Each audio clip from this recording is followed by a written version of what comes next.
Yidden, perfect time. Join us. Tzadik Dalid, Chazzarah, u'LeMaaseh, Sif Vav, Zayin, Ches, and Tes. Not a lot of chaimer, and we should be able to cover everything tonight. So let's begin. The first Sif, pretty straightforward. Solemn, it was with me, Vav, Sif Vav. Yeah, it was with me. Mitzolam v'yirakos, onions or vegetables.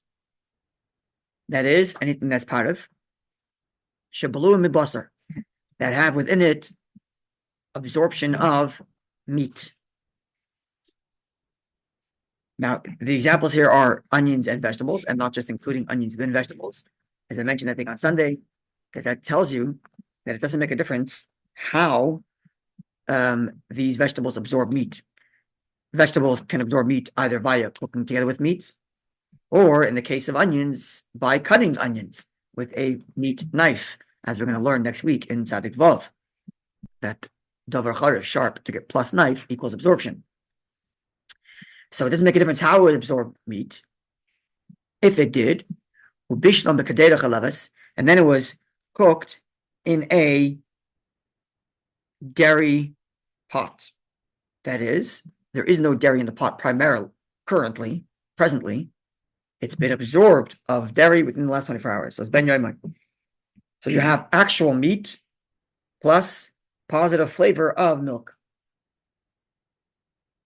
Now, because it's positive flavor of milk, and you have actual flavor of meat, not actual meat, I'm sorry, but actual flavor of meat, because the vegetables themselves absorb meat, that in and of itself is already a mixture of basar b'cholov. That is already a mixture of milk and meat. Right? Positive flavor coming from the pot, fresh flavor or flavor just straight from the vegetable, mix of milk and meat. The chiddush here is, if you know, if you know how much meat was absorbed within those meat or vegetables, meaning you had those vegetables earlier that you cooked together with, you only cooked it with one slice of salami. Good evening, hi. You only cooked it with one slice of salami, so you know how much meat there is.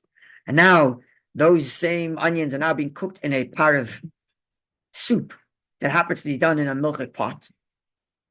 Ein sarech shishim elot keneged habasar. You only need 60 to the ratio of the meat that was in the vegetables, not against the entirety of the vegetables themselves. All right?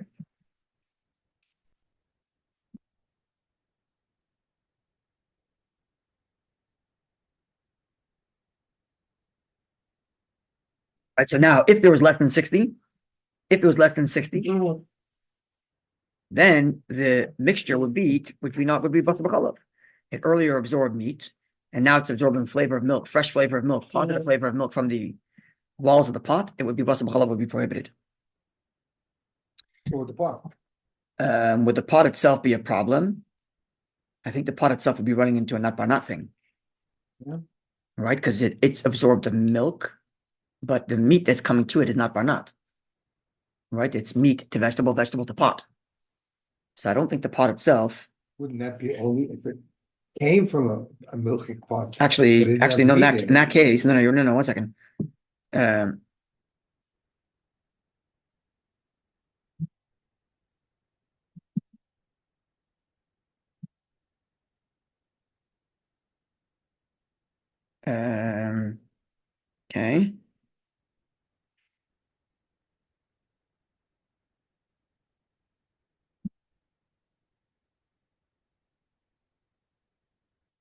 I think you're actually right, Paul, because the pot would then be absorbed of the basar b'cholov that's in the mixture. The milk, right? The mixture itself has absorbed milk from the pot. It just absorbed meat from the vegetables that just came in bringing meat. There isn't 60 to the ratio of the meat. So now this mixture is milk and meat, and then that goes into the pot and ruins it. Yeah, that would be correct. Would it be cooked in a meat pot? It was in a dairy pot.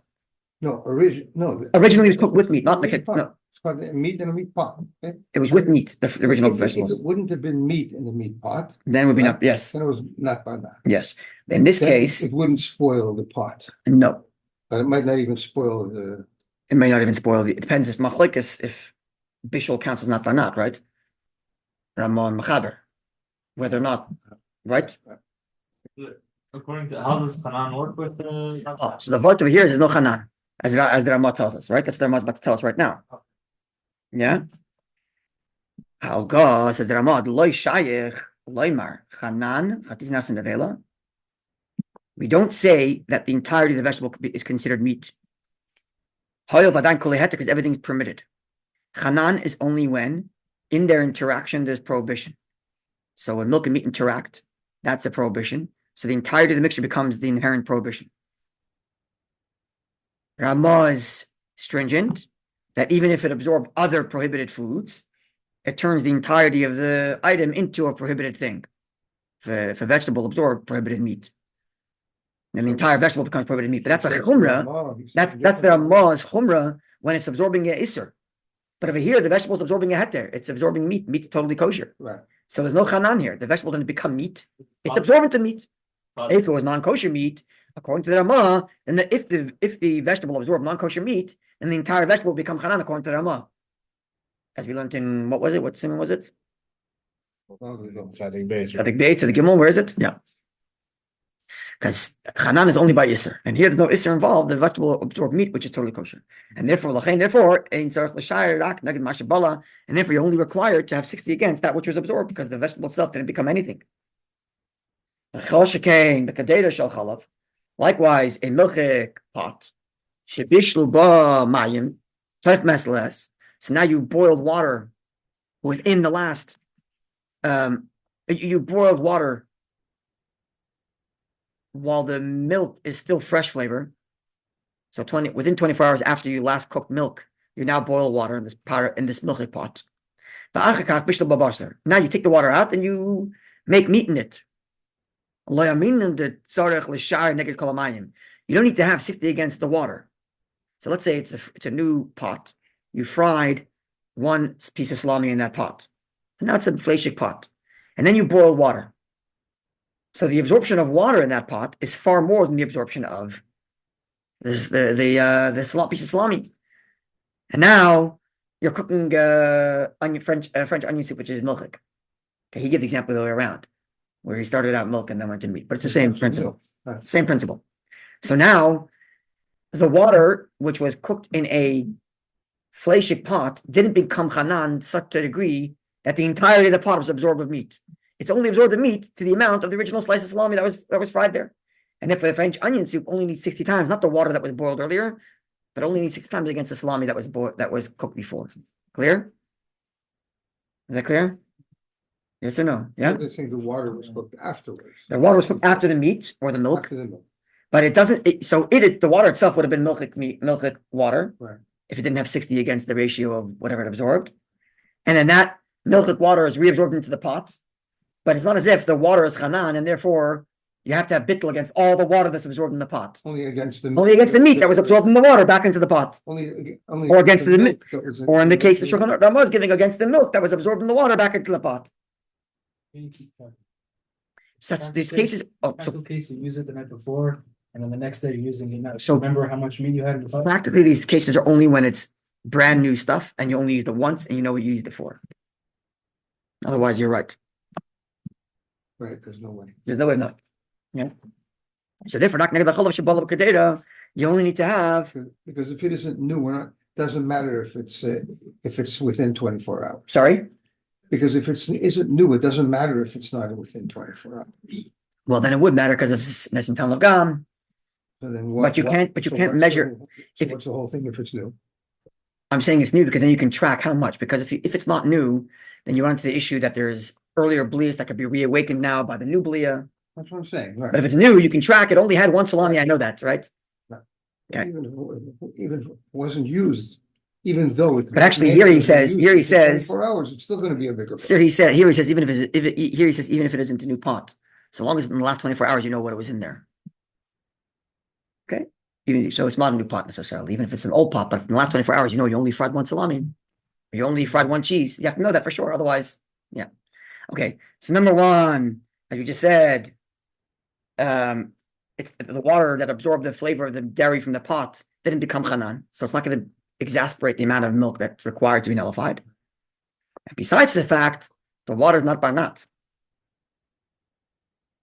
right? The milk to the pot to the water. So the water isn't enough anyway to make the whole thing milchik. All right.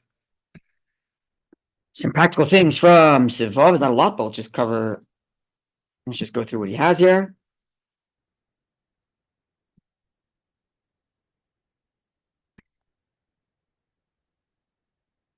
Okay, that's we covered.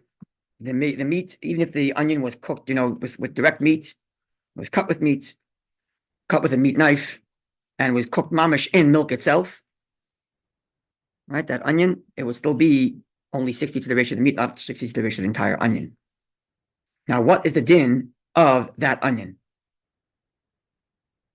The onion that absorbed meat, the original case of the Shulchan Aruch, the onion absorbed meat, and now is cooked together with milk. So I only need, in the milk, I only need 60 to the ratio of the meat in the onion, not against the whole onion. What's the din of that onion? Anyone? What are your thoughts? Think, no? What's it? Repeat some. What's the din of the onion? Yeah, the onion was just cut. The onion is absorbed meat. It's boiled now in a French onion soup. Okay? And let's say you have 60 to the ratio of the meat that was absorbed in the onion. What's the din of the onion? Oh, The onion's sharp. the onion's forbidden. Yeah. So it's actually machlokes. The majority say even the onion is even the onion is kosher, because when you cook it all together, all the flavor moves around equally. It's no longer associated with the meat, with the onion more than anything else. And if even the onion would be mutter according to many, And if you can see the onion, you have to move it out. Sorry, The Rama probably not, why would you say that? because Hanan. So the whole thing becomes Say it again. the whole thing would become Hanan, the onion. We know again, it's not. It didn't absorb any. No, the onion. The Rama agrees the onion is not hanan because it absorbed meat. It didn't absorb anything that was prohibited. Oh yeah. Right now, it's put into a milk thing. The flavor of the meat is diffused throughout all, and the onion itself becomes mutter. But the onion doesn't. The majority of poskim, that's the sorry. The onion doesn't like replicate does it have anything to do with the onion or any vegetable? Any vegetable. Oh, so The example I gave is bitzalim b'yirakas. Okay. Could be any. It's nothing to do with the strong. Nothing to Did you do. say the dairy was only 1/60th, or 60. The meat, the milk was 60 to the ratio of the meat that the onion absorbed. right? The onion is now completely mutter. Uh-huh. Not just the milk is mutter, but the onion is mutter. Right. The onion directly interacted with meat and milk, because the flavor that it absorbed from the meat, they completely diffused in the milk, rendering the onion itself mutter. Okay. Now, this is true only because it falls into milk, which is a mixture of liquid. But if it fell on top of cheese, right, then the onion would be prohibited. The cheese would be would have to be hot. the cheese. Let's say it's hot, right? Right. So there you have kedei klipa. For on the so if you put the onions that was cut with a meat knife, sprinkle them on pizza. So you may have to remove right katal gavar. Right. So it's absorbing. Does it absorb all the way? The pizza? It's not actual meat. It's only flavor of meat and onion. Yeah. What do we say? The onion here is usser, even if there's 60 to the ratio in the pizza against the flavor of the onion, because it's not a mixture of soup like that where the flavor is diffusing. So the onion's usser, and the pizza Will be usher because it's sharp. no, the onion's not sharp anymore. Once it's cooked, it's not sharp anymore. Sharp. Oh, It's cooked already. It's caramelized. It's not cooked yet. It's not hot anymore. It's not sharp anymore. So what's the din of the pizza?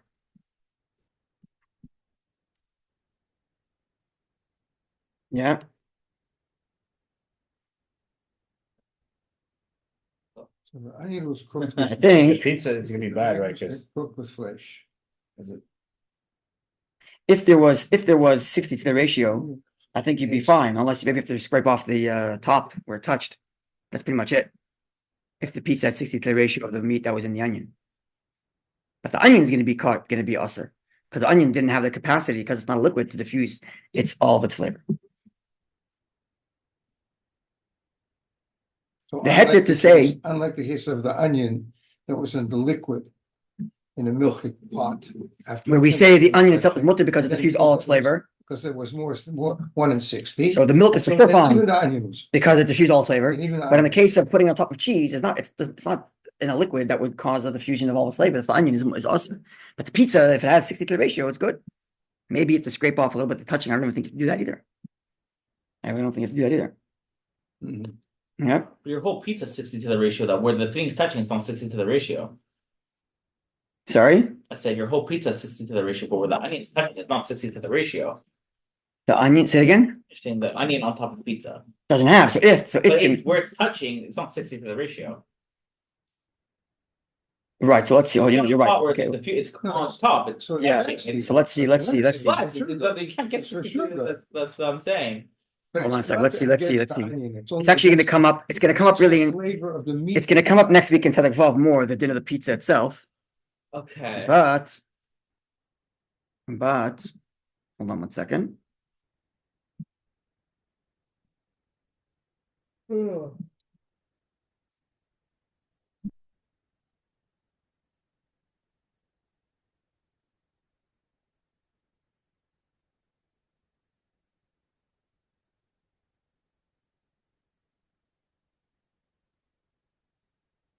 have to wait for next week to get more. But I think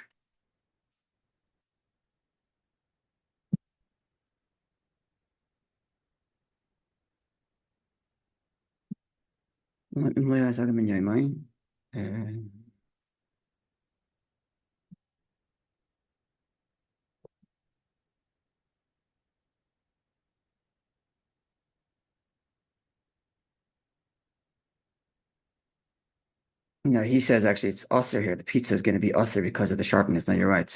Okay, we'll have to get there next week. Yeah, okay, so let's leave the pizza for next week. Yeah, okay. Right there. Well, he says the onion that was cooked with the flesh is already Yeah. still sharp. Yeah, it might be still sharp. So okay, we'll have to see. We'll wait for next week. I'm not going to comment on that.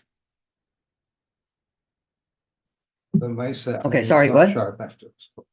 It's not, but okay, No. we'll have to see next But week. you Maybe because can it's only time- find it. It's not sharp. Right, it's comes sweet actually if it's caramelized. No, okay, we'll wait for next week. Okay, bottom line. Next item here is that when the Ramah said about the Ramah said that you have a milchik pot that's ben yoimai and you cook water in it. That water is not called chanan to then make the next meat in there require 60 against all the water, right? That's the Ramah told us. Likewise, 24 hours will only start from when the milk was cooked, not from the water was cooked. That's not the case always. A keli, which itself had basar b'chalav, and then you cook water, you'd have to count from when the water was cooked because the water reawakens the basar b'chalav in the mixture to make it positive again. But in the case where it's heter to begin with, you count from 24 hours from when the heter was cooked, that is the milk, not from when the water was cooked later. Okay. Okay, so Siv Zion now gets the question of duchka de sakina. I mentioned on Sunday that we have two components to duchka de sakina when you're pressuring a knife. There's knife plus sharp is going to come into the vav next week. But for today, there are two components to pressure of a knife that are important to understand. Number one, like any other utensil, a knife absorbs, but the pressure of the knife causes that absorption and exfoliation to happen at a higher rate. That is to say, you won't necessarily need as much heat as you do ordinarily for absorption and extraction. The pressure of the knife itself supplements and enhances the the absorption and exfoliation. Number one. Number two, knives have shanunis karush. It's like a residue left behind on your knives, which cause another problem. Both those problems are going to come up in Sif Zion. It should be noted, according to our trusty Psakim and Shuvas here, that the definition of duchka de sakina, the pressure of the knife, is that so long as there's any kind of resistance when you're pushing, even if it's only little, is considered duchka de sakina already. Any Resistance when you're pushing down on something and it's some resistance, that's already enough for duchka de sakina. Doesn't have to be very hard. As long as there's any resistance, that's But he says here, but like cutting butter where there's no resistance at all, it's only if it's soft butter, but if mamish no resistance, he says or like a cooked apple, he says, I don't know, these are his examples. Then there's no distance. Now, he argues, we spoke about this last week, someone asked about a spoon. The spoon and forks are the same din of dukat sakina. So he argues that forks and spoons do. Now, when it comes to I didn't look up the sources, to be honest. When it comes to fork and spoons, he quotes, when it comes to fork, I didn't look up the sources, but he puts a number of sources here, which when it comes to spoon, he puts a source that says, he gives one source that says a spoon is considered dukat sakina. And then he says, even though the Taz writes that spoon is not considered dukat sakina, not considered pressure of the knife. That's only if you're going into rice or something. But if you're putting it into something tough and you have to push, then there's no reason to make a difference between knife and spoon. I don't know. I could think of reasons, to be honest. I could think of reasons. When you cut something with a knife it's versus the a same spoon. For pressure. Sorry? In terms of pressure, it's the same. Wait, not mamish either. Because when you're cutting with a knife versus cutting with a spoon, there's, besides for the fact that there's pressure, there's also the sharp edge of the knife that causes like a split in the food, and like you're pushing into the food itself. With a spoon, you're more like squashing the food and then it rips apart at the bottom. I could think of differences. Like a knife will attract much more residue by cutting something than if you did something with a spoon. Like the stuff that gets stuck to the surface of the knife is going to have more of the knife than a spoon. Again, I have to do scientific experiments with it, but just in my anecdotal thought about how knives cut, let's say, a piece of meat versus a spoon.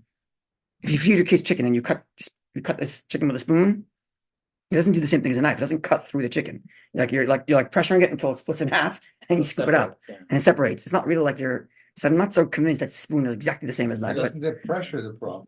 I understand, The but pressure itself. so that's it. See, the pressure is the same. It's the same. I'm just suggesting it's not as if the mechanisms of splitting food with a spoon versus a knife is exactly the same. That he's so confidently saying it's exactly the same. No reason to be mechalek. I could see reasons to be mechalek. So I don't know. The knife they're talking about. What do they put over there on the side by top from that Taz? Sorry, what are you saying, Noah? For their knives back then have also been dull. But they're sharp knives to cut, but I'm saying their knives for their kitchen knives that he's talking about could be more dull. Maybe.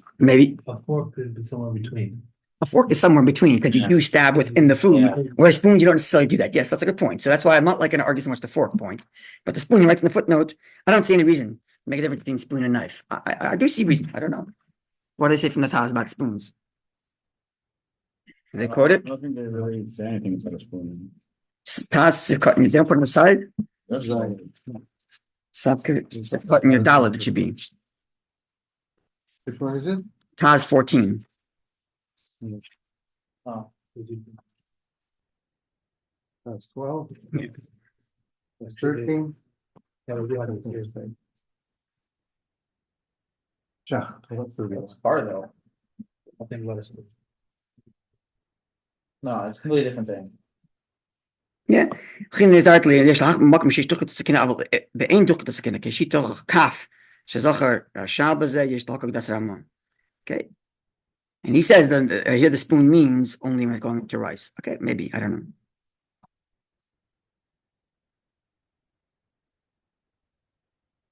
Anyway,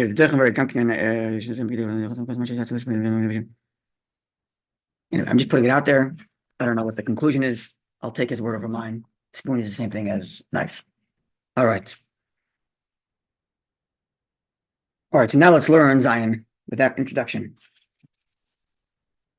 So again, we have to keep in mind that the dukkut sakina causes absorption and extraction to happen at a higher rate. And number two, we have to keep in mind that there's residue that's stuck to a knife. So let's read the Shulchan Aruch. Basar, right? Hot meat that was cut with a milchik knife that was used in the last 24 hours. So it was used in the last 24 hours.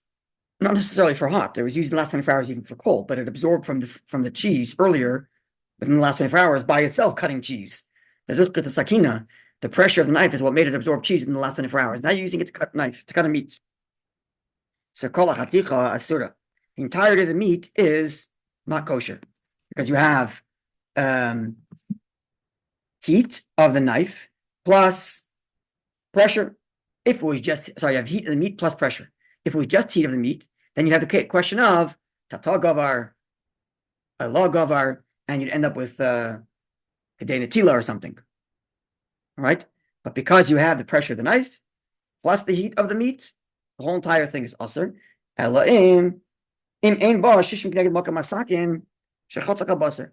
If you don't consider that you don't have 60 in your meat to the ratio of the area of the surface area of the knife that cut the meat. Wow.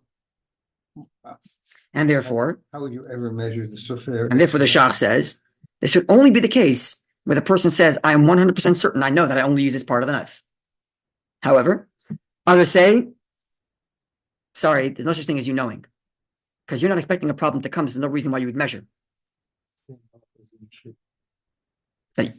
Oh, yeah. If there's a pigima on a certain other knife, if you're positive you knew. If you knew for sure you only use the other part of the knife, then the shchit is kosher. But b'chlal, unless you know there's a problem, you're not keeping in mind.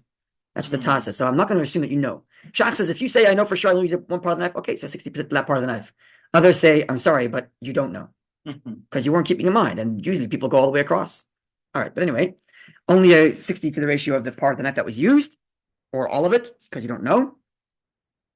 And likewise, that's only if the knife was used in the last 24 hours for milk. But if the knife was not used in the last 24 hours, so here before we had principle one, that because of the pressure, it's absorbing more and it goes throughout the whole meat. More than just the surface layer as it would be without the pressure. Now we're saying the other element, even if it's not ben yoimai. So now absorption is not an issue anymore because the absorption is a negative flavor. Right? Or if I don't know if it was used in the last 24 hours. And we've already established, we have a rule that unidentified utensils are presumed to have not been used in the last 24 hours. So if I'm not sure when it was used last, I assume it was not used in the last 24 hours. So now it prohibits the meat. You have to peel off the edge. Now, ordinarily, because it's Leif and Tam of Gam, you wouldn't have to peel anything off. But because there's the pressure of the knife, and the pressure of the knife means that it's going to retain some shamnunis, some residue, some oil, something of the cheese from yesterday. So even though it's not ben yaimai, you still have to shave off the area that touched the knife. Continues the Ramah. Before we go to the Ramah, let's do some practical things here. He says here, a Geisa Chiddush, which I'm very happy to hear.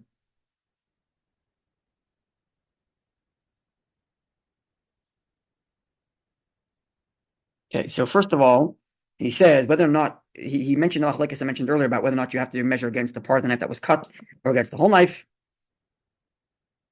And he says, in any regard, the knife itself has to go through Agala because it had milk that's positive, and now from hot meat, it's absorbing positive hot meat. So either way, the knife has to be kosherized. And for Agala, not just Neitza B'Karts, not just stabbing the ground, it has to be boiled out because it has hot absorption. Yeah, so it has to be Kagala. But he says a chiddush that this whole din that the Ramah just told us that if it's not ben yoimai, so the absorption is a negative flavor, and the only problem is that the knife has residue. He says that's only in the olden days where they didn't clean properly. Today,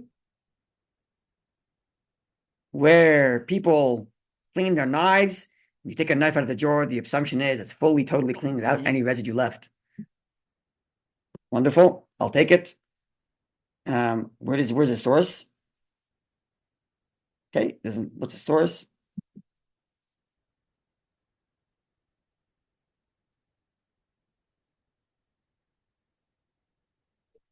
Right, that's it. That's what he says. So any residue, like nowadays residue becomes moldy very quickly. Sorry? I said residue on knives, I've seen it before. It becomes moldy very. I don't know. I was mentioning last time that when you like run water on top of your knife in the surface, you see like it splits. So like something is still there, but I guess, I don't know. I Just tell you what it tells me. I've seen that, and you don't touch it for a few days, it turns black. And it becomes a black spot. Okay, so pick up your knives from your drawer. How many of them has to have black spots? Not a lot, because a lot of them are very Okay, clean. there you go. If you wipe it. All right, so you're on for our trusty rabbi here. Shakim Machuas, great. So I'll take his word for it. He says today now that he's clean, great. I'm taking his word for it, no problem. Makes sense. Which means you pull the knife out of the drawer. You took out the milk drawer first. Stam kelim in ben yaman. It was probably not Use in the last 24 hours. Sure. A, B. He's saying it's clean, and then you cut a piece of meat accidentally with a milk knife out of your drawer without knowing anything else. He says presume it's kosher. That's what he's saying. Because I don't know if it was used in the last 24 hours. I presume it's clean. It's pretty wild. No? Yeah, makes sense. Let's see, you don't only. Okay, so the knife has to go through Agola. Right? Because it absorbed, even if it wasn't Ben Yoimai, Right. even if it wasn't Ben Yoimai. So okay, that has to go through Agola, but the steak is perfectly fine according to what he's saying. Makes sense. Great, I'll take his word for it. That's pretty wild. Let's say you're not. I would not assume that. I would have assumed like a surface layer, take off the surface layer of the meat, which I would probably do anyway, because how much does it cost you to scrape off a surface layer of the steak? It's how No, they're it's done. completely- Sorry, Exactly. unless you slice the whole thing up for your baby and it's tiny little slivers, and now you realize there's a milk knife. I guess you can rely on my sucking with shivas and say it's totally fine. That's But really it makes amazing. sense though. Let's say Yeah. you're not sure if the knife was used. If there's a good chance. Stam kalim ain't ben yaman. Right? Stam kalim, the presumption is that wasn't used in the last 24 hours. So great, take his word for it. I mean, you have so many. I mean, like usually you're not working with 1 or 2 knives. Yeah. Maybe. All right, let's go back there. But I want to finish this tonight. Let's go. Let's see if we can finish. Look at now that Amos says to design. All the above is a basar right to all of this is true. This is true. That either not both dinim. Number one, that if the knife is ben yoimai, then by cutting the hot piece of meat, the flavor diffuses everywhere.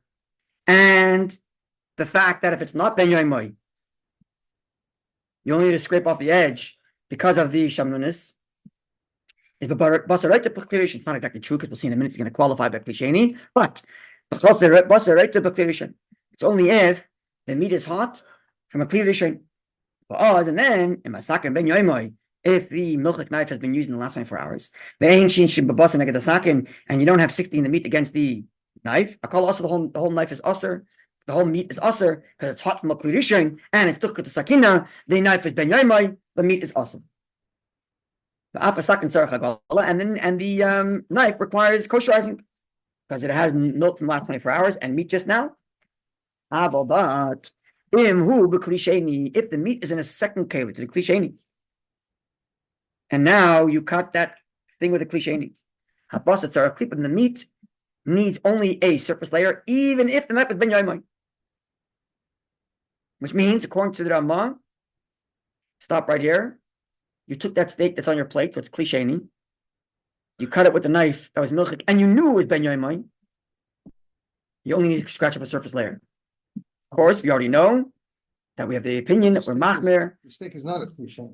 We rule, like the Marshal, that davar gush, a solid item, remains klisheni even later. And b'chlal, we also learned that there are opinions which say that klisheni is mavli or maflit, even stam klisheni. Certainly a davar gush, which Marshal says is klisheni. But in either event, Hasakin says that Ramah, the knife requires stabbing in the ground because of the residue, and that's the chinog that's a custom. Now, even if the knife isn't ben yaimai, and the meat was a klisheni, so nonetheless, you still have to scrape off the edge of the meat because the scraping has nothing to do with absorption.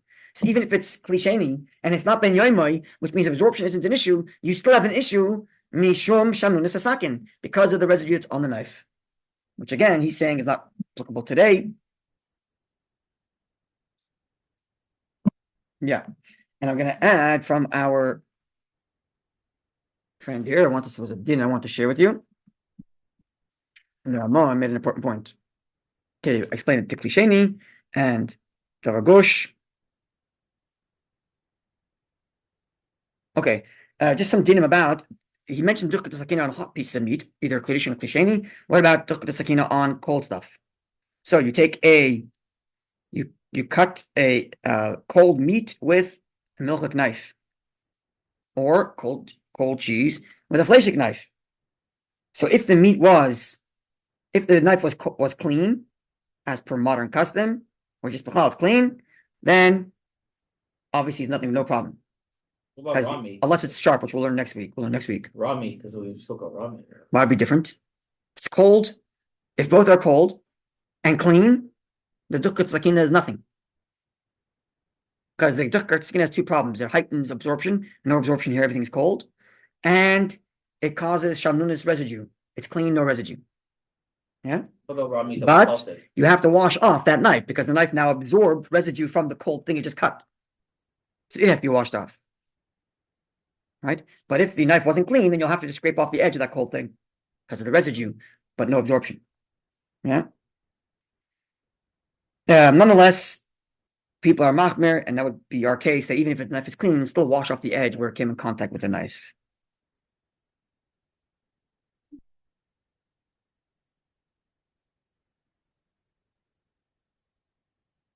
Okay. Now, all this is obviously b'diavad, but in the first instance, you wouldn't go ahead, cut your cold cheese with a fleshik knife. Sif ches. Sorry? That's interesting. Which one? Yes. Ches? Oh, it's super interesting. Oh, because it contradicts what we learned elsewhere. Yes. What? Yeah. Because of the Machaber's unique opinion about cheese, which we're going to disregard anyway. But nonetheless, in Mafalatan or Panadish, we're going to learn the way the Shach learns it. Where in Mafalatan or Panadish, Vina afilu lacha. Lecha. If we learned the way the Shach does, that is, if cheese fell onto a meat, I'm calling it dish, but I don't mean dish, meat. A meaty food called panadish. We're just going to call it that from now on, unless someone has a better word. So the cheese fell directly on it. And it's hot.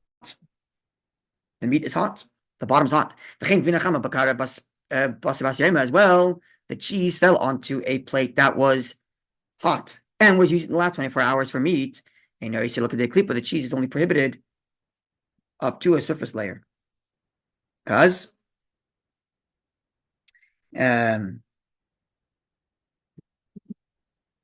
right, so you only have to peel the panadish and the cheese, because cheese has this extra special what's the word I'm looking for? Reclusive nature. If that's the right word, that doesn't cause absorption. Of course, as we mentioned on Sunday,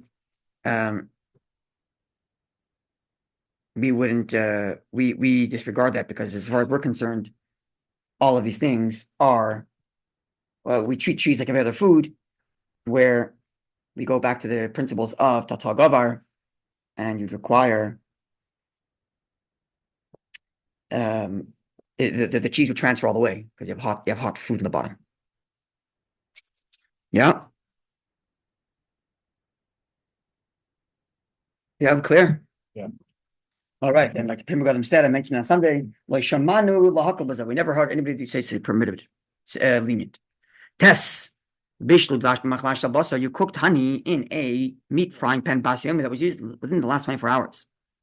You poured it out hot, directly from the pan onto a dairy plate. Basiyom that was also used in the last 24 hours. Mutter is permitted because the Machaber said mishum davanitim tamanitim tam datera. It's flavor, second degree, meat to pan to honey, and it's not enough to cause the plate to become prohibited. So much so that the Shulchan Aruch would say you lechatchila can pour it out onto it. Oh, deliberately. The Mechaber would say you can deliberately in the lechatchila pour it out, but nonetheless, we are machmer. Because we take the view that it isn't an apranat situation. It's a honey is a nice time of gam to the meat, as I explained on Sunday. There's two different opinions for how you understand the Gemara about how you understand the case of honey, either because it's nice time of gam or because of not barnat. If you go out to Shulchan Aruch, that's because of not barnat, then you could pour out the chatchila from the honey onto the plate. But if you're and it's nothing to do with honey, it could be any other food. But if you're taking the view of the Ramah, or with Amal, first of all, which is more stringent by Irui, from hot directly onto something else, where there's an unbroken stream, where there's a transfer. And the uniqueness of honey is not that it's nice and not by not, but that the honey causes a nice and of gum. So first of all, it doesn't apply to other foods. A, B, even with honey, you can't do lechatchila because you can't transfer nice and of gam lechatchila. It's only post factum that it doesn't oyster the next thing because it's legam, but you can't transfer a nice and of gam le'eser to begin with. So there would be two counters to the Shulchan Aruch here, following the Ramah elsewhere. A, that ir is a problem and therefore cannot be applied to other food, and B, the only leniency here is because it's nice and of gam, and therefore it's only b'diavad. Whereas the Mechaber would say it's not unique to this food because it's not by not, and it can be done lechatchila. Yeah. Okay, that pretty much covers our order for this week. Any other thoughts, comments, or questions? Okay, next week, I think it's our last week before the test. After next week, we have 3 weeks till the test. I think we'll have to put them. Right, next week we're learning Tzadik Vav, Tzadik Zion. Tzadik Vav is going to be Duchka de Sakina plus as it interacts with sharp foods. We'll get clarity in our onion. And Tzadik Zion, and that's not very long. And Tzadik Zion is Tzadik Zion is 3 sifim, but it's also pretty straightforward.